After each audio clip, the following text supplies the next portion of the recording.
ṣe rí gbogbo ẹ̀yin olólùfẹ́ Akéde tó jẹ́ pé gbogbo nǹkan tákéde bá ti sọ gbogbo ẹ̀ pátá ló ń yé yín. Mo wá fẹ́ pè yín sákèésì.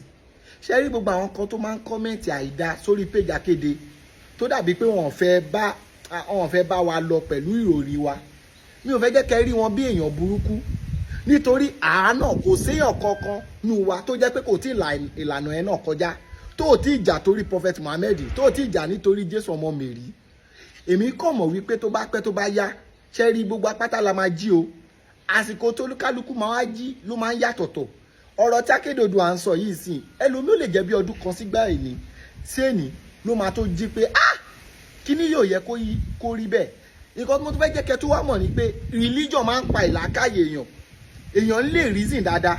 Gbogbo nǹkan tó yẹ kó lọ déédéé, gbogbo nǹkan tó possible ni religion máa jẹ́ kẹ́ mọ̀ wípé ó possible. Nǹkan tó máa dẹ̀ fi jẹ́ kó possible lójú àwọn tó bá gbẹ̀sìn gbọ́ ni pé Ọlọ́run wà ń bẹ̀. Tó bá ti lè sọ pé Ọlọ́run wà ń bẹ̀, èèyàn tó mọ̀ wípé kíní yóò yẹ kó possible nínú súrà tí mo kà yìí àbí nínú chapter tí mo kà nínú Bíbélì yìí kò possible, but religion máa jẹ́ kẹ́ gbà bẹ́ẹ̀ nítorí pé wọ́n ti fi Ọlọ́run gbáǹdì. Ṣé understand? Kò kẹ́ easy fún èèyàn kan láti kọ̀ lè tají all of a sudden. Èèyàn fún rẹ̀ ló máa kọ́ ṣàwárí ara ẹ̀.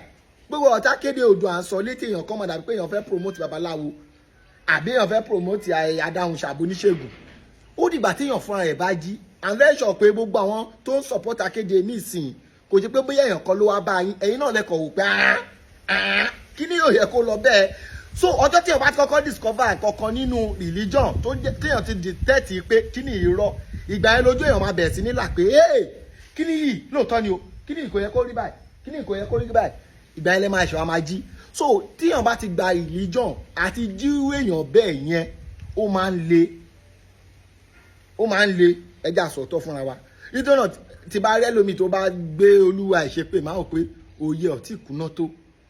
So mi ò fẹ́ jẹ́ kẹ́ máa bá àwọn ẹni ẹja ẹ fi ṣí wípé ẹni ẹ ṣì ń sùn ni kò tí kẹ́yìn tó jí kò ń ṣiṣẹ́ kékeré, kẹ́ tó jí lójú oorun kò ń ṣiṣẹ́ kékeré. Nǹkan tèmi kàn mọ̀ wípé tèmi bá dé ìlú Mẹ́kà lénìí kí n dé Jerusalem lénìí táwọn bá ń sọ nípa ànábì, táwọn bá ń sọ nípa Jésù nílẹ̀ Jerusalem, èmi náà máa fọ àwọn baba ńlá tèmi náà yọgàn pé Ọ̀rúnmìlà was a great man. Nígbà ayé gbogbo ibi tó bá lọ ó máa ń parí ogun ni. In fact ìlú tó bá rójú ó máa ń tẹ̀ láti pẹ̀tù síbẹ̀ ni. Kò sí nǹkan dáadáa tẹ́ bá sọ nípa Muhammad nílùú wọn tí èmi náà ní rí èèyàn sọ nípa ẹ̀. Màmá sọ Olúrónbí gbogbo èèyàn fi ẹran rú jẹ́jẹ́, òun fi ọmọ bíbí àdára ẹ̀ ó fi rúbọ. So àwọn kan tó jẹ́ pé tèmi náà bá sọ fún àwọn òyìnbó wow, so you have that great person in your country man. Yes, they are great. Mi ò ní lè wà nílùú wọn kí n máa bá wọn máa yin Jésù àbí kí n máa bá wọn máa yin Prophet Muhammad àbí kí n tún wà nílẹ̀ Yorùbá kí n tún máa gbé fún wọn àgbà tó rí mi ò kú.